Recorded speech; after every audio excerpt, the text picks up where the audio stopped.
Okay, നമുക്ക് start ചെയ്യാം. ഇന്നത്തെ ടോപ്പിക് എന്ന് പറയുന്നത് മാർജിനൽ കോസ്റ്റിംഗ്. നമുക്ക് എന്താണെന്നുള്ളത് നോക്കാം. Definition and meaning. Marginal costing is defined as the amount at any given volume of output by which aggregate cost can be changed if the volume of output is increased or decreased by 1 unit. It is a technique of controlling by bringing out the relationship between profit and volume. Okay. ഇവിടെ marginal costing എന്നതുകൊണ്ട് ഉദ്ദേശിക്കുന്നത് profit and volume, sales തമ്മിലുള്ള ആ ഒരു difference ആണ് നമ്മളിവിടെ കൂടുതലായിട്ടും കാണുന്നത്. അതായത് ഇതിൽ കുറച്ച് വേർഡ്സ് നമ്മൾ പഠിക്കുന്നുണ്ട്.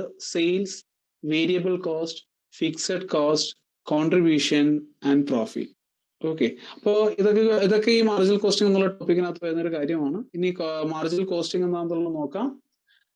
It's defined as the amount at any given volume of output by which aggregate cost can be changed if the volume of output is increased or decreased by 1 unit. ഒരു യൂണിറ്റ് ചെയ്യുകയോ അല്ലെങ്കിൽ decrease ചെയ്യുകയോ ചെയ്യുന്നത് വഴി, അതായത് ഒരു output കൂടുകയോ അല്ലെങ്കിൽ പ്രൊഡക്ഷൻ അല്ലെങ്കിൽ സെയിൽസ് കുറയുകയോ ചെയ്യുന്നത് വഴി ഓവറോൾ കോസ്റ്റിൽ വരുന്ന ചേഞ്ചസ്, ഇതാണ് നമ്മൾ മാർജിനൽ കോസ്റ്റിംഗിൽ നമ്മൾ പഠിക്കുന്നത്.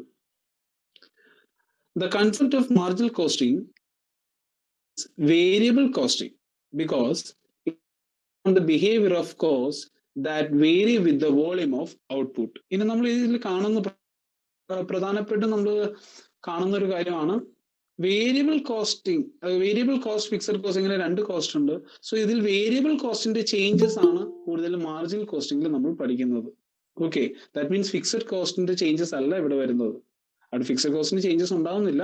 സോ വേരിയബിൾ കോസ്റ്റിന്റെ ചേഞ്ചസ് ആണ് നമ്മൾ മാർജിനൽ കോസ്റ്റിംഗിൽ പഠിക്കുന്നത്. Hence it is also known as variable costing എന്ന് കൂടി നമ്മൾ അറിയപ്പെടുന്നു. Cost into two fixed cost and variable cost. നമുക്ക് ഈ കോസ്റ്റുകൾ എന്തൊക്കെയാണെന്നുള്ളത് നോക്കാം. Fixed cost and variable cost. Fixed cost. The expenditure remains same irrespective of output. എത്ര നമ്പർ ഓഫ് പ്രോഡക്ട്സ്, എത്ര യൂണിറ്റ്സ് പ്രൊഡ്യൂസ് ചെയ്യുന്നു എന്നതിൽ ഇവിടെ യാതൊരു ഇമ്പോർട്ടൻസും കൊടുക്കുന്നില്ല. മറിച്ച് എത്രയാണോ എക്സ്പെൻഡിച്ചർ ആയിട്ട് തന്നെ റിമെയിൻ ചെയ്യുന്നു. That means for example 1000 unit ആണ് പ്രൊഡ്യൂസ് ചെയ്യുന്നത് പറഞ്ഞാലും, അല്ലെങ്കിൽ 2000 യൂണിറ്റ്സ് ആണ് പ്രൊഡ്യൂസ് ചെയ്യുന്നതെങ്കിലും ഫിക്സഡ് കോസ്റ്റ് എന്ന് പറയുന്നത് കോസ്റ്റ് വിച്ച് റിമെയിൻസ് സെയിം എന്നുള്ളതാണ് ഫിക്സഡ് കോസ്റ്റ് നമ്മൾ ഡിഫൈൻ ചെയ്യുന്നത്. This includes cost which a firm has to incur irrespective of units of production. പ്രൊഡക്ഷനെ ബേസ് ചെയ്തിട്ടല്ല ഈ കോസ്റ്റ് ഇൻകർ ചെയ്യുന്നത്. ഇത് പ്രൊഡക്ഷൻ എത്ര തന്നെയാണെങ്കിലും, നമ്പർ പ്രൊഡക്ഷന്റെ യൂണിറ്റ്സ് എത്ര തന്നെയാണെങ്കിലും ഇത് കോസ്റ്റ് എന്ന് പറയുന്നത് സെയിം ആയിരിക്കും. അങ്ങനെ എന്തെങ്കിലും കോസ്റ്റ് ഉണ്ടെങ്കിൽ നമ്മൾ അതിനെ ഫിക്സഡ് കോസ്റ്റ് എന്ന് വിളിക്കുന്നു. ഒരു എക്സാമ്പിൾ ആണ് അതിൽ നൽകിയിരിക്കുന്നത് ബിൽഡിംഗ് റെന്റ്. ഓക്കെ, നമ്മൾ വർക്ക് ചെയ്യുന്ന ഫാക്ടറിയിൽ എടുത്തിരിക്കുന്നതെങ്കിൽ അതിന്റെ റെന്റ് എന്ന് പറയുന്നത് ഇത് ഈവൻ നടന്നാലും അല്ലെങ്കിൽ 100 യൂണിറ്റ്സ് പ്രൊഡ്യൂസ് ചെയ്താലും 10,000 യൂണിറ്റ്സ് പ്രൊഡ്യൂസ് ചെയ്താലും it remains. The next one, variable cost.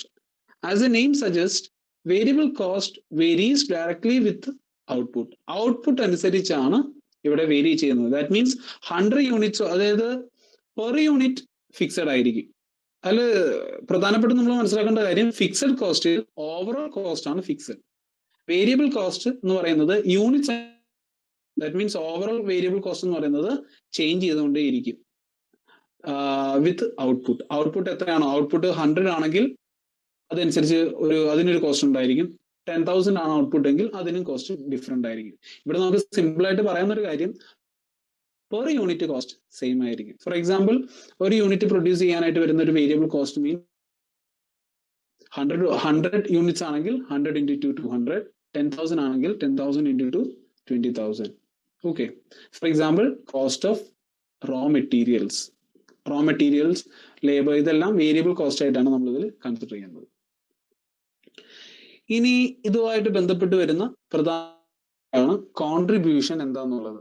Okay, എല്ലാവർക്കും അറിയാവുന്ന ഒരു കാര്യമായിരിക്കും. Contribution is the profit before adjusting fixed cost. That means നമ്മൾ ഏൺ ചെയ്യുന്ന ആ പ്രോഫിറ്റ് ഫിക്സഡ് കോസ്റ്റ് അഡ്ജസ്റ്റ് ചെയ്യുന്ന, കോമ്പൻസേറ്റ് ചെയ്യുന്നതിന് മുമ്പ് നമ്മളുടെ കൈവശം വരുന്ന പ്രോഫിറ്റിനെയാണ് കോൺട്രിബ്യൂഷൻ എന്ന് പറയുന്നത്. ആ meaning contribution is equal to fixed profit എന്നുള്ള equation. It is an assumption that excess of sales over variable cost contributes to a fund not only which covers fixed cost but also provides some profit. അതിന്റെ ഒരു explanation ആണ് അവിടെ നൽകിയിരിക്കുന്നത്. അതായത് നമ്മൾ sales നടത്തി നമ്മളൊരു ഇൻകം ഏൺ ചെയ്യുന്നു, അങ്ങനെ കിട്ടുന്ന റവന്യൂ നമ്മൾ ഇൻകർ ചെയ്ത വേരിയബിൾ കോസ്റ്റിനേക്കാളും എക്സസ് ആയിരിക്കും, ഓഫ് കോഴ്സ് എക്സസ് ആയിരിക്കുന്നു. ആ എക്സസ് വരുന്ന എമൗണ്ട് കൊണ്ട് കവർ ചെയ്യുന്നത് രണ്ട് കാര്യങ്ങളെയാണ്. ഫസ്റ്റ് വൺ, ഫിക്സഡ് കോസ്റ്റിനെ കവർ ചെയ്യുന്നു, then but also provide some profit. ഈ ഫിക്സഡ് കോസ്റ്റ് കവർ ചെയ്തതിന് ശേഷം പിന്നീട് ഒരു പ്രോഫിറ്റ് കോൺട്രിബ്യൂഷൻ എന്ന് വിളിക്കുന്നത്. സോ അവിടെ മനസ്സിലാക്കേണ്ട മറ്റൊരു കാര്യം, if the contribution is equal to fixed cost, company achieves the break even. Loss ഇല്ല, നോ പ്രോഫിറ്റ് നോ ലോസ് എന്നൊരു സിറ്റുവേഷനിലേക്ക് എത്തുന്നത് എപ്പോഴാണെന്ന് പറയുന്നത് ഇങ്ങനെയാണ്. Contribution is equal to fixed cost എന്നൊരു സിറ്റുവേഷൻ വരുമ്പോൾ company achieves the break event. Break event എന്താണെന്നുള്ളത് നമ്മളിനി കാണും. This concept helps in taking decisions like whether to produce or discontinue. ഇനി നമ്മൾ ചെയ്യണോ അല്ലെങ്കിൽ ഷട്ട് ഡൗൺ പോയിന്റിൽ എത്തിയോ എന്ന് നമ്മൾ ഡിസൈഡ് ചെയ്യുന്നത് ഈ കോൺട്രിബ്യൂഷന്റെ ഈ ഒരു ഇക്വേഷന്റെ ബേസ് ചെയ്തിട്ടാണ്. Next one, fixing up selling price of bulk orders. അതായത് ഈ പറയുന്ന variable cost, sales, fixed cost ഇതൊക്കെ കൺസിഡർ ചെയ്ത് നോക്കുമ്പോൾ, കോൺട്രിബ്യൂഷന്റെ വാല്യൂ കൺസിഡർ ചെയ്ത് നോക്കുമ്പോൾ, ബൾക്ക് ഓർഡേഴ്സ് ചെയ്യുന്ന സമയത്ത് സെല്ലിംഗ് പ്രൈസ് ഉള്ളത് നമ്മൾ ഡിസൈഡ് ചെയ്യുന്നതും ഇതിനെ ബേസ് ചെയ്തിട്ടാണ്, കോൺട്രിബ്യൂഷനെ ബേസ് ചെയ്തിട്ടാണ്. Okay, then contribution is equal to sales minus variable cost. അങ്ങനെ ടോട്ടൽ രണ്ട് ഇക്വേഷൻ ആണുള്ളത്. First sales minus variable cost contribution കിട്ടാനായിട്ട്, then fixed cost plus profit, ഇതും കോൺട്രിബ്യൂഷൻ കാൽക്കുലേറ്റ് ചെയ്യാനുള്ള ഇക്വേഷൻ ആണ്. ഇനി നമ്മൾ കാണുന്ന ഇതുമായിട്ട് ബന്ധപ്പെട്ട് നമ്മൾ എക്സ്പെക്ട് ചെയ്യുന്ന പ്രോബ്ലം അത് ഇങ്ങനെയായിരിക്കും നമുക്ക് വരുന്നത്. അതിൽ ആൻസർ, അതിന്റെ ഇൻകം സ്റ്റേറ്റ്മെന്റ് ഇങ്ങനെയാണ് നമ്മൾ പ്രിപ്പയർ ചെയ്യുന്നത്. അതിന്റെ ഓർഡർ ഒന്ന് മനസ്സിലാക്കുക. സെയിൽസ് മൈനസ് വേരിയബിൾ കോസ്റ്റ് ചെയ്യുമ്പോൾ വി ഗെറ്റ് കോൺട്രിബ്യൂഷൻ. കോൺട്രിബ്യൂഷൻ എന്ന് പറയുന്നത് it consist of fixed cost and profit. So കോൺട്രിബ്യൂഷനിൽ നിന്ന് ഫിക്സഡ് കോസ്റ്റ് ലെസ് ചെയ്ത് കഴിഞ്ഞ് കഴിഞ്ഞാൽ ഫൈനൽ ആൻസർ നമുക്ക് കിട്ടും profit.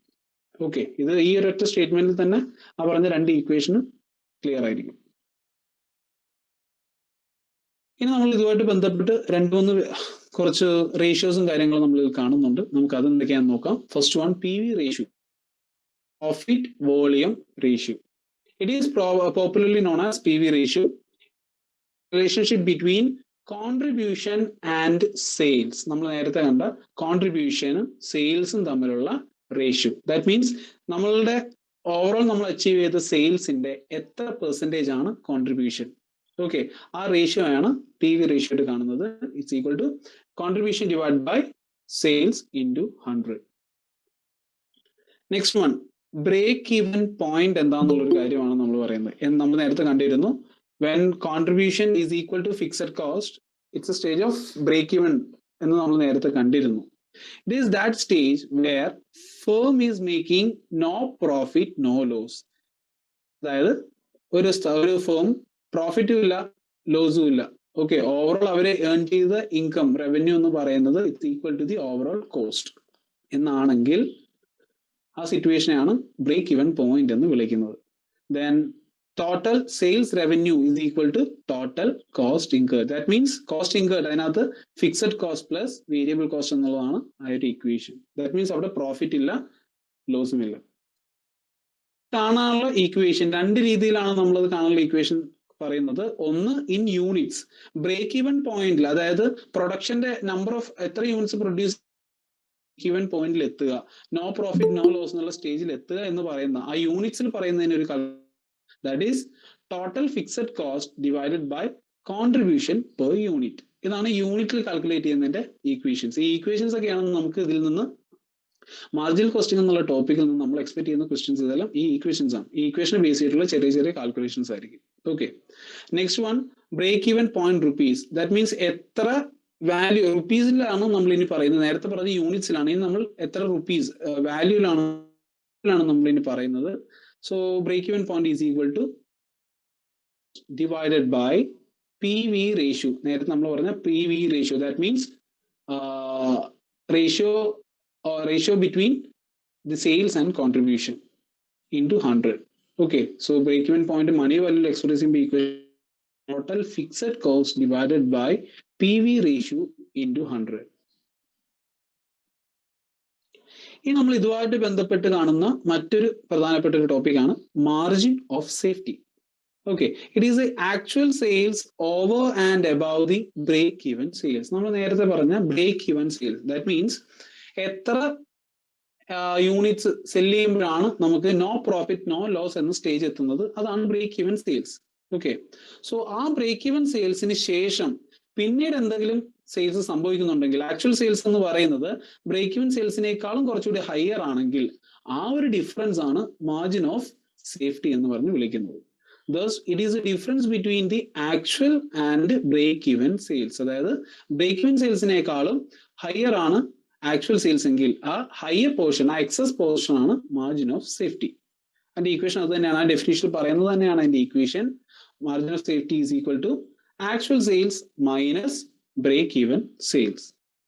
Then next one, margin of safety is equal to profit, അത് കാണാനുള്ള മറ്റൊരു പോയിന്റും കൂടിയാണ് പറയുന്നത്, is equal to profit divided by P V ratio. നമ്മൾ ഏൺ ചെയ്ത profit by P V ratio, നേരത്തെ പറഞ്ഞ the ratio between contribution and sales. ഇങ്ങനെ ചെയ്യുമ്പോഴും മാർജിൻ ഓഫ് സേഫ്റ്റി നമുക്ക് കിട്ടുന്നു. ഓക്കെ, ഇനി ഇതുമായിട്ട് ഇത്രയും കാര്യങ്ങളാണ് ഇതുമായിട്ട് ബന്ധപ്പെട്ട് നമ്മൾക്ക് കാണാനുള്ള ഈക്വേഷൻസ്. ഇനി ഇതുമായിട്ട് ബന്ധപ്പെട്ട് കുറച്ച് തിയറീസും കാര്യങ്ങളാണ് നമ്മൾ ഇനി കവർ ചെയ്യുന്നത്. എന്തൊക്കെയാണെന്ന് നമുക്ക് നോക്കാം. Key factor or limiting factor. It is a factor whose influence for the purpose of ensuring the maximum utilization of resources. അതായത് മാക്സിമം പ്രോഫിറ്റ് ഏൺ ചെയ്യുക, മാക്സിമം റിസോഴ്സ് യൂട്ടിലൈസ് ചെയ്യുന്ന, അതിനുവേണ്ടി ഇൻഫ്ലുവൻസ് ചെയ്യുന്ന ഏതാണോ അതിനെയാണ് നമ്മൾ കീ ഫാക്ടർ അല്ലെങ്കിൽ ലിമിറ്റിംഗ് ഫാക്ടർ എന്ന് വിളിക്കുന്നത്. മോസ്റ്റ് ഓഫ് ദി കേസിലും ഇത് സെയിൽസ് തന്നെ ആയിരിക്കും കീ ഫാക്ടർ എന്ന് പറയുന്നത്. കാരണം പ്രോഫിറ്റ് മാക്സിമൈസ് ചെയ്യാൻ വേണ്ടുന്ന ഒരു കാര്യമാണ് സെയിൽസ് എന്ന് പറയുന്നത്. Although profit can be maximized by gearing up the process of production in the light of influences of the key factors. നമ്മൾ നേരത്തെ ഡിസ്കസ് ചെയ്ത കാര്യമാണ്. Although sale is a usual limiting factor, any of the following factors could also be a limiting factor. Sales എന്ന് പറയുന്ന ഒരു important factor തന്നെയാണ്, എങ്കിലും മറ്റ് ലിമിറ്റിംഗ് ഫാക്ടർ ആയിട്ട് കൺസിഡർ ചെയ്യാൻ സാധിക്കുന്ന കാര്യങ്ങളൊക്കെയാണ് പറയുന്നത്. That means material, labour, power, capacity of the plan and the actions of the government. ഇതെല്ലാം ലിമിറ്റിംഗ് ഫാക്ടേഴ്സ് തന്നെയാണ്. സോ ലിമിറ്റിംഗ് ഫാക്ടേഴ്സ് ഉദ്ദേശിക്കുന്നത് ഇത്രയേ ഉള്ളൂ: മാക്സിമം പ്രോഫിറ്റ് ഏൺ ചെയ്യുക, പ്രോഫിറ്റ് മാക്സിമൈസ് ചെയ്യുക, then maximum utilization of resource. ഇതിന് ഹെൽപ്ഫുൾ ആവുന്ന, ഇതിനു വേണ്ടി ഇൻഫ്ലുവൻസ് ചെയ്യുന്ന ഫാക്ടേഴ്സ് ഏതൊക്കെയാണോ അതെല്ലാം കീ ഫാക്ടേഴ്സ് ആണ്. Next one, marginal costing helps in decision making. Okay, of course നമുക്കറിയാം മാർജിനൽ കോസ്റ്റിംഗ് ഒരു നല്ല ഡിസിഷൻ എടുക്കാൻ വേണ്ടി ഹെൽപ്ഫുൾ ആണ്. ബട്ട് ഏതൊക്കെ കാര്യത്തിലാണ്? ഫിക്സേഷൻ ഓഫ് സെല്ലിംഗ് പ്രൈസ്, നല്ലൊരു സെല്ലിംഗ് പ്രൈസ് ഫിക്സ് ചെയ്യാൻ മാർജിനൽ കോസ്റ്റിംഗ് ഹെൽപ്ഫുൾ ആണ്. എക്സ്പ്ലോറിംഗ് ന്യൂ മാർക്കറ്റ്, പുതിയൊരു മാർക്കറ്റിൽ നമ്മുടെ പ്രോഡക്റ്റ് ഇൻട്രൊഡ്യൂസ് ചെയ്യാനായിട്ടും ഇത് ഹെൽപ്ഫുൾ ആണ്. മേക്ക് ഓർ ബൈ ഡിസിഷൻ വളരെ ഇമ്പോർട്ടൻ്റ് ആണ്. ഇതിന് ശേഷം നമ്മളൊരു പ്രോബ്ലം അല്ല, ഒരു ചെറിയൊരു കേസ് നമ്മൾ ഡിസ്കസ് ചെയ്യുന്നതായിരിക്കും. Make or buy decision, that means produce ചെയ്ത് സെല് ചെയ്യണോ, അതർവൈസ് എവിടെന്നെങ്കിലും അസംബിൾ ചെയ്ത്, ദാറ്റ് മീൻസ് പെർച്ചേസ് ചെയ്ത് സെല് ചെയ്യണോ, അത്തരം ഡിസിഷൻസ് എടുക്കാനും, അതാണ് മേക്ക് ഓർ ബൈ ഡിസിഷൻ. അത്തരം ഡിസിഷൻ എടുക്കാനും മാർജിനൽ കോസ്റ്റിംഗ് ഹെൽപ്ഫുൾ ആണ്. Then product mix, that means ഒന്നിലധികം പ്രോഡക്റ്റ് ഡീൽ ചെയ്യുന്ന ഒരു ബിസിനസ് യൂണിറ്റ് ആണെങ്കിൽ അതിൽ ഏത് മിക്സ്, ഏത് കോമ്പിനേഷൻ നമ്മൾ ചൂസ് ചെയ്യണം, ഏതാണ് നമുക്ക് ബിസിനസ് ഏറ്റവും നല്ല പ്രോഫിറ്റ് ഏൺ ചെയ്യാൻ ഹെൽപ്പ് ചെയ്യുന്ന ഏറ്റവും നല്ല കോമ്പിനേഷൻ ഏതെന്നുള്ളതാണ്. അത് അങ്ങനെ ഒരു നല്ല പ്രോഡക്റ്റ് ഡിസൈഡ് ചെയ്യാനും മാർജിനൽ കോസ്റ്റിംഗ് ഹെൽപ്പ് ചെയ്യുന്നുണ്ട്. പ്ലാൻഡ് ഓർ ഷട്ട് ഡൗൺ, ഇനി ബിസിനസ് കണ്ടിന്യൂ ചെയ്യണോ അതർവൈസ് ക്ലോസ് ചെയ്യണോ, വൈൻഡ് അപ്പ് ചെയ്യണോ എന്ന് ഡിസൈഡ് ചെയ്യുന്നതും മാർജിനൽ കോസ്റ്റിംഗ്, എന്ന് ഡിസൈഡ് ചെയ്യാനും മാർജിനൽ കോസ്റ്റിംഗ് ഹെൽപ്ഫുൾ ആണ്. നമുക്ക് ചെറിയൊരു കേസ് നോക്കാം. ഇത് അനലൈസ് ചെയ്യുമ്പോൾ നമുക്ക് മനസ്സിലാവും മേക്ക് ഓർ ബൈ ഡിസിഷനിൽ എങ്ങനെയാണ് ഇത് ഹെൽപ്ഫുൾ ആവുന്നത്. If the cost of making radio is rupees 6.25 each, നമ്മൾ റേഡിയോയുടെ കേസാണ് പറയുന്നത്, അതിന്റെ കോസ്റ്റ് ഓഫ് മേക്കിംഗ് എന്ന് പറയുന്നത് 6.25 each, while cost of buying is rupees 5.75 each. ഒറ്റ നോട്ടത്തിൽ പറയുകയാണെങ്കിൽ ഇത് ജസ്റ്റ് ഒന്ന് നോക്കുക. കോസ്റ്റ് ഓഫ് മേക്കിംഗ് എന്ന് പറയുന്നത് 6.25 ആണ്. ബട്ട് ഇത് നമ്മൾ എവിടെന്നെങ്കിലും പെർച്ചേസ് ചെയ്യുവാണെങ്കിൽ അതിന്റെ കോസ്റ്റ് ഓഫ് ബൈയിങ്, ആ പെർച്ചേസ് ചെയ്യുന്നതിന്റെ കോസ്റ്റ് എന്ന് പറയുന്നത് 5.75 ആണ്. ഇനി ഇതിന്റെ ഈ കോസ്റ്റിന്റെ സ്പ്ലിറ്റ് അപ്പ് കൊടുത്തിട്ടുണ്ട്, നമുക്ക് നോക്കാം. 6.25 എങ്ങനെയാ വന്നതെന്നുള്ളത്. Materials 2.75, labour 1.75, other variables 0.5, fixed cost 1.25. Okay, ഇതില് ഇത്രയും ആണ് അതിന്റെ സ്പ്ലിറ്റ് അപ്പ് നൽകിയിട്ടുള്ളത്. ഓക്കെ, ഈ ഒരു ക്വസ്റ്റ്യൻ ക്ലിയർ ആണെന്ന് ഞാൻ വിശ്വസിക്കുന്നു. ദെൻ ഇവിടുത്തെ ഫസ്റ്റ് ക്വസ്റ്റ്യൻ എന്ന് പറയുന്നത്, ഷുഡ് യു മേക്ക് പ്രൊഡ്യൂസ് ചെയ്യോ, അല്ലെങ്കിൽ ഇത് നിങ്ങൾ 6.25 റുപ്പീസിന് ഇത് റേഡിയോ പ്രൊഡ്യൂസ് ചെയ്യുവോ, അതർവൈസ് 5.75 റുപ്പീസിന് പെർച്ചേസ് ചെയ്യുവോ എന്നുള്ളതാണ് ചോദ്യം. ഇത് എങ്ങനെ, ഇത് വർക്ക്ഔട്ട് ചെയ്യാൻ വേണ്ടിയല്ല പറയുന്നത്, ഒരു ഐഡിയ, ഒരു കൺസെപ്റ്റ് ക്ലിയർ ചെയ്യാനാണ് ഇത് ഇങ്ങനെ ഡിസ്കസ് ചെയ്യുന്നത്. ഇവിടെ ഒറ്റ നോട്ടത്തിൽ നോക്കിയാൽ നമുക്കറിയാം കോസ്റ്റ് ഓഫ് ബൈയിങ് ആണ് കുറവ്, 5.75 എന്നുള്ളത്. പക്ഷെ അവിടെ മനസ്സിലാക്കേണ്ട ഒരു കാര്യം, കോസ്റ്റ് ഓഫ് മേക്കിംഗിൽ 6.25 എന്ന് പറയുന്ന ആ വാല്യൂവിൽ fixed cost is equal to 1.25. അതായത് വേരിയബിൾ കോസ്റ്റ്, അതായത് പ്രൊഡക്ഷൻ യൂണിറ്റ് അനുസരിച്ച് വേരി ചെയ്യുന്ന കോസ്റ്റ് എന്ന് പറയുന്നത് ഓവറോൾ 5 റുപ്പീസ് മാത്രമാണ്. Okay, that means of product, number of units കൂടുതൽ പ്രൊഡ്യൂസ് ചെയ്യുന്നത് വഴി നമുക്ക് എന്ത് ചെയ്യാം, ഈ ഫിക്സഡ് കോസ്റ്റ് എന്ന് പറയുന്നത് ഇറ്റ് റിമെയിൻസ് സെയിം 1.25 തന്നെ ആയിരിക്കും, അതിൽ ചേഞ്ചസ് ഒന്നും ഉണ്ടാവില്ല. പിന്നെ എന്തായിരിക്കും, കൂടുതൽ പ്രൊഡക്ഷൻ നടത്തുന്നത് വഴി ഏറ്റവും ലാഭം ഏതായിരിക്കും, ഏറ്റവും ലാഭം എന്ന് പറയുന്നത് മേക്ക് ചെയ്യുക, ദാറ്റ് മീൻസ് പ്രൊഡ്യൂസ് ചെയ്യുക എന്ന് പറയുന്നത് തന്നെയാണ്. ഓക്കെ, ആ ഫിക്സഡ് കോസ്റ്റ് മാറ്റി നോക്കുകയാണെങ്കിൽ ജസ്റ്റ് നോക്കുക, 5 റുപ്പീസ് ആണ് ജസ്റ്റ് കോസ്റ്റ് ഓഫ് മേക്കിംഗ് ആയിട്ട് വരുന്നത്. ബട്ട് കോസ്റ്റ് ഓഫ് ബൈയിങ് എന്ന് പറയുന്നത് 5.75. ഓക്കെ, അതാണ് ഇവിടെ പറയുന്ന ഏറ്റവും ആ ഒരു ചെറിയ ഡിഫറൻസ് എന്ന് പറയുന്നത്. സോ ഇങ്ങനെയാണ് നമ്മൾ ഡിസൈഡ് ചെയ്യുന്നത്, മേക്ക് ചെയ്യണോ അല്ലെങ്കിൽ ദാറ്റ് മീൻസ് പ്രൊഡ്യൂസ് ചെയ്യണോ അല്ലെങ്കിൽ പെർച്ചേസ് ചെയ്യണോ എന്ന് നമ്മൾ ഡിസൈഡ് ചെയ്യുന്നത് ഇങ്ങനെയാണ്. സെക്കൻഡ് കേസ് നോക്കാം. What would be your decision if the supplier offered the compound at ₹4.85 each? വ്യക്തമായിട്ട് മനസ്സിലാവുന്നുണ്ട്, കാരണം 5 റുപ്പീസിൽ താഴെയാണ്. 5 റുപ്പീസ് എന്ന് പറയുന്നത് നമുക്ക് എന്തായാലും വേരി ചെയ്യും, അതിന്റെ കോസ്റ്റ് എന്തായാലും വരും എന്നുള്ളത് നമുക്കറിയാം. 5 റുപ്പീസിലും താഴെയാണ് സപ്ലയർ ഓഫർ ചെയ്യുന്നതെങ്കിൽ, ദാറ്റ് മീൻസ് 4.85 റുപ്പീസിനാണ് സപ്ലയർ ഓഫർ ചെയ്യുന്നതെങ്കിൽ മനസ്സിലാക്കാം, കുറച്ചുകൂടി ഇത് പ്രോബ്ലം വർക്ക്ഔട്ട് ചെയ്യാൻ മനസ്സിലാവും, കുറച്ചുകൂടി ഹെൽപ്ഫുൾ എന്ന് പറയുന്നത്, നല്ല ഡിസിഷൻ എന്ന് പറയുന്നത് പെർച്ചേസ് ചെയ്യുക എന്നുള്ളതാണ്. ഓക്കെ, അതാണ് ആ ഒരു ഡിഫറൻസ്. ഇങ്ങനെയാണ് മേക്ക് ഓർ ബൈ ഡിസിഷൻസിൽ മാർജിനൽ കോസ്റ്റിംഗ് ഹെൽപ്പ് ചെയ്യുന്നത്. നെക്സ്റ്റ് വൺ, ഇത് നമുക്ക് പ്രോഡക്റ്റ് മിക്സിന്റെ കേസിൽ എങ്ങനെയാണ് ചൂസ് ചെയ്യുന്നുള്ളത് നോക്കാം. ഓക്കെ, ഇതിൽ ചൂസ് ചെയ്യുമ്പോൾ ഇതിന്റെ പ്രോബ്ലംസ് വർക്ക്ഔട്ട് ചെയ്യാൻ വേണ്ടിയല്ല, ആ ഒരു കൺസെപ്റ്റ് പറയാൻ വേണ്ടിയാണ് പറയുന്നത്, മനസ്സിലാകാൻ വേണ്ടിയാണ് പറയുന്നത്. Selling price of A, B, C are 36, 40, 100. Then variable overheads of A, B, C are ₹2, 4 and 8 respectively. Then fixed cost is 20,000.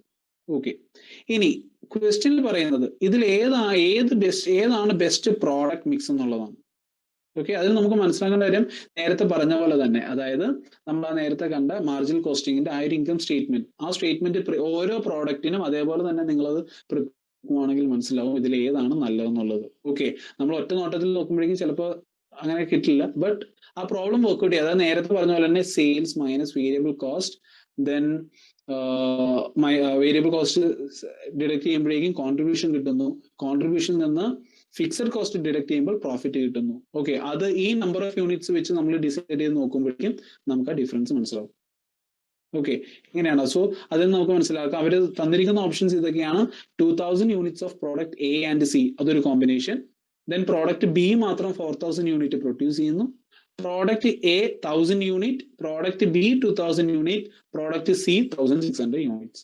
Okay, ഇതിൽ ഏത് മിക്സ് ആണ് ബെസ്റ്റ് എന്നുള്ളതാണ് ചൂസ് ചെയ്യേണ്ടത്. സോ ഇതെല്ലാം ഈ 3 രീതിയിലും പ്രോബ്ലംസ് വർക്ക്ഔട്ട് ചെയ്ത് ഹയസ്റ്റ് പ്രോഫിറ്റ് ഏൺ ചെയ്യുന്നത് എന്തോ അതാണ് ബെസ്റ്റ് പ്രോഡക്റ്റ് മിക്സ്. ഇങ്ങനെയാണ് പ്രോഡക്റ്റ് മിക്സിന്റെ കേസിൽ മാർജിനൽ കോസ്റ്റിംഗ് ഹെൽപ്പ് ചെയ്യുന്നത്. ഇനി നമ്മൾ ഇതുമായിട്ട് ബന്ധപ്പെട്ട് കാണുന്ന മറ്റൊരു പ്രധാനപ്പെട്ട തിയറി ഷട്ട് ഡൗൺ പോയിന്റ് എന്താണെന്നുള്ളത്. It denotes the exact movement when a company's revenue, marginal revenue is equal to its variable cost, marginal cost. In other words, it occurs when the marginal profit becomes negative. That means ഒരു product, additional product cell ചെയ്യുന്ന വഴി കിട്ടുന്ന നമ്മളുടെ revenue,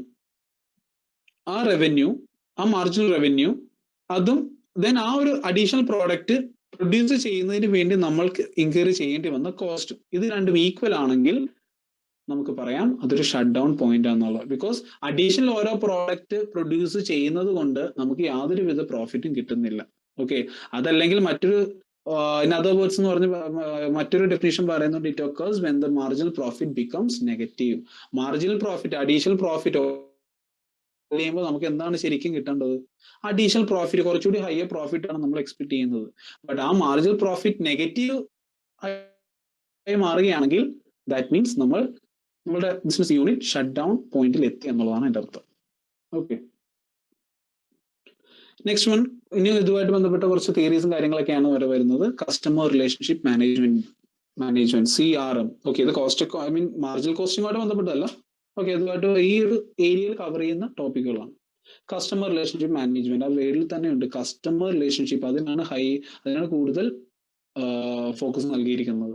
it is a comprehensive strategy and process of acquiring, retaining and partnering with selective customers to create superior value for the company and the customers. നമുക്ക് എല്ലാവർക്കും അറിയാം customers ആണ്, customer is the king എന്നുള്ള word അല്ല ഒരു phrase. Okay, so കസ്റ്റമേഴ്സിനെ maintain ചെയ്യുക, retain ചെയ്യുക, കുറച്ചുകൂടി കൂടുതൽ കസ്റ്റമേഴ്സിനെ അട്രാക്ട് ചെയ്യുക. ഓക്കെ, അതുവഴി ബ്രാൻഡ് വാല്യൂ അല്ലെങ്കിൽ അവരുടെ കമ്പനിയുടെ വാല്യൂ ക്രിയേറ്റ് ചെയ്യുക, ദെൻ നല്ലൊരു മാർക്കറ്റ് ഷെയർ അച്ചീവ് ചെയ്യുക. ഇതെല്ലാം ഈ കസ്റ്റമർ റിലേഷൻ മാനേജ്മെന്റിന്റെ അണ്ടറിൽ വരുന്ന ഒരു കാര്യമാണ്. It involves the integration of marketing, sales, customer service and the supply chain functions of the organization to achieve greater efficiencies and effectiveness in delivering customer value. ആ ഒരു കാര്യം മനസ്സിലാക്കുക. മാർക്കറ്റിംഗ്, സെയിൽസ് എന്ന് പറഞ്ഞാൽ just product transfer of ownership എന്ന് മാത്രമാണ് സെയിൽസിന്റെ ഒരു meaning. Marketing എന്ന് പറയുന്ന ഒരു കാര്യം എന്ന് പറഞ്ഞാൽ identification of the customer needs and satisfying there needs, അതാണ് മാർക്കറ്റിംഗിൽ പറയുന്നത്. സോ കസ്റ്റമറിന്റെ നീഡ് ഐഡന്റിഫൈ ചെയ്യുന്ന സ്റ്റേജ് മുതൽ അത് പ്രോഡക്റ്റ് അവരിലേക്ക് എത്തുന്നു, then supply chain function and customer service, അതിനുശേഷം അവർക്ക് വേണ്ട അഡീഷണൽ ആഫ്റ്റർ സെയിൽ സർവീസ് ഒക്കെ നൽകുന്നു, മറ്റു സർവീസ് എല്ലാം നൽകുന്നു. അതുവരെ കസ്റ്റമർ റിലേഷൻ മാനേജ്മെന്റിലെ കീഴിലാണ് വരുന്നത്. ഇതിന്റെ ഒബ്ജക്റ്റീവ്സ്, ഇങ്ങനെ ഒരു ടേം വരാനുള്ള അല്ലെങ്കിൽ ഇങ്ങനെ ഒരു കാര്യത്തിന്റെ ഒബ്ജക്റ്റീവ്സ് എന്താണെന്നുള്ളത് നമുക്ക് നോക്കാം. Keep track of all present and future customers to identify and target the best customers. നമുക്ക് കുറച്ചുകൂടി കൂടുതൽ ഇൻകം ഏൺ ചെയ്ത് തരുന്ന കസ്റ്റമേഴ്സ് ഒക്കെ കുറച്ചുകൂടി ഐഡന്റിഫൈ ചെയ്യാം. To let the customers know about the existing as well as the new products and services. കുറച്ചുകൂടി കസ്റ്റമേഴ്സിന് ഇൻഫോർമേറ്റീവ് ആക്കുന്നു. To provide real-time and personalized services based on the needs and habits of the existing customers. So additional service എല്ലാം നൽകുന്നു. To provide superior service and consistent customer experience to implement a feedback system. Okay. Then ഇതിന്റെ advantage എന്ന് പറയുന്നത് already repetition തന്നെയാണ്. Provides better customer service and increase the customer revenue. Discovers the new customers, പുതിയ കസ്റ്റമേഴ്സിനെ discover ചെയ്യുന്നു. Help sales deals faster, sales സ്റ്റാഫിന്റെ job കുറച്ചുകൂടി easy ആക്കുന്നു. Makes call centres more efficient, simplifies marketing and sales process. Already customers നല്ല രീതിയിലൊരു കസ്റ്റമേഴ്സിനെ attract ചെയ്യുകയാണെങ്കിൽ ഓൾറെഡി ഈ പറയുന്ന സെയിൽസ് പ്രോസസ്സും അല്ലെങ്കിൽ അഡീഷണൽ മാർക്കറ്റിംഗ് സ്ട്രാറ്റജിക്ക് വേണ്ടി അഡീഷണൽ എക്സ്പെൻസ് ഒന്നും കൂടുതൽ ഇൻക്വയറി ചെയ്യേണ്ടി വരുന്നില്ല ഇവിടെ. ദെൻ CRM ഡിസഡ്വാൻറ്റേജസ്, ഇതെന്ന് പറയുന്നത് ഏറ്റവും വലിയൊരു ഡിസഡ്വാൻറ്റേജ് എന്ന് പറയുന്നത് ഓവർ ഹെഡ് കോസ്റ്റ്. ഇത് ഇൻഡയറക്ട് കോസ്റ്റ് ആണ് ആൻഡ് അഡീഷണൽ കോസ്റ്റ് ഇൻക്വയറി ചെയ്യുന്ന ഒരു പ്രോസസ് ആണ് കസ്റ്റമർ റിലേഷൻ മാനേജ്മെന്റ് എന്നുള്ളത്. ഓക്കെ, സോ ആ കോസ്റ്റും കൂടി ബെയർ ചെയ്യാൻ കാപ്പബിൾ ആണെങ്കിൽ മാത്രം ഇത്തരം മാനേജ്മെന്റ് സ്ട്രാറ്റജി എല്ലാം അഡോപ്റ്റ് ചെയ്യുക. Giving training to employees is an issue in small organization. ഈ പറയുന്ന പോലെ കസ്റ്റമേഴ്സിനെ നല്ല രീതിയിൽ റീറ്റെയിൻ ചെയ്യണമെങ്കിൽ, ഡീൽ ചെയ്യണമെന്നുണ്ടെങ്കിൽ പ്രോപ്പർ ട്രെയിനിങ് എല്ലാം എംപ്ലോയീസിന് നൽകണം. സോ അതും അഡീഷണൽ കോസ്റ്റ് ഇൻക്രീസ് ചെയ്യുന്ന ഒരു കാര്യമാണ്. Next topic, enterprise resource planning. Okay, that means overall ഒരു ബിസിനസിന്റെ ഓവറോൾ റിസോഴ്സസ്, അതിന്റെ ഓവറോൾ ഫങ്ഷൻസിനെ എല്ലാത്തിനെയും കോർഡിനേറ്റ് ചെയ്യുന്ന ഒരു കാര്യമാണ് ഇവിടെ പറയുന്നത് enterprise resource planning, that is ERP. And enterprise system is a fully integrated business management system covering functional areas of the enterprise like production, finance, accounting and HR. So almost എല്ലാവിധ functional ഏരിയസും cover ചെയ്യുന്ന ഒരു സ്ട്രാറ്റജിയാണ് ERP എന്ന് പറയുന്ന enterprise resource planning. ഇനി എന്താണ് ചെയ്യുന്നത് എന്നുള്ളത് നോക്കാം ഇതിലൂടെ. It organises and integrates operation process and information flows to make optimal use of resources. അതായത് main material, money and machine, 4M നമ്മൾ കേട്ടിട്ടുണ്ടാവും. 4M റിസോഴ്സ് എന്ന് പറയുന്നത് ഈ ഒരു ബിസിനസിന്റെ റിസോഴ്സ് എല്ലാം അല്ലെങ്കിൽ അതിന്റെ ഒപ്റ്റിമം യൂസ് എൻഷുർ ചെയ്യാൻ വേണ്ടി ഹെൽപ്പ് ചെയ്യുന്ന ഒരു മാനേജ്മെന്റ് സ്ട്രാറ്റജിയാണ് എന്റർപ്രൈസ് റിസോഴ്സ് പ്ലാനിങ്, ERP. അതിന്റെ ഒബ്ജക്റ്റീവ്സ് നോക്കാം. Integrate financial information, different departments ആയിക്കോട്ടെ ഡിഫറെന്റ് പ്രോസസ്സിന്റെ ഫിനാൻഷ്യൽ ഇൻഫർമേഷൻ എല്ലാം കൺസോളിഡേറ്റ് ചെയ്യുന്നു. Then integrate customer order information. That means customer order place ചെയ്യുന്ന മുതൽ ആ അതിന്റെ ഇൻവെന്ററി മാനേജ്മെന്റ്, then അതിന്റെ ഫോളോ അപ്പും കാര്യങ്ങളും, അങ്ങനെ ആ ഓർഡർ പ്ലേസ് ചെയ്യുന്നത് തൊട്ട് ഓർഡർ ഡെലിവറി ചെയ്യുന്ന വരെയുള്ള കംപ്ലീറ്റ് ഡീറ്റെയിൽസ്, അത്തരം കാര്യങ്ങളെല്ലാം കൺസോളിഡേറ്റ് ചെയ്യാൻ ഹെൽപ്ഫുൾ ആണ്. Standardise and speed up manufacturing process. നേരത്തെ പറഞ്ഞ നമ്മളുടെ മാനുഫാക്ചറിങ് പ്രോസസ് കുറച്ച് സ്റ്റാൻഡർഡൈസ്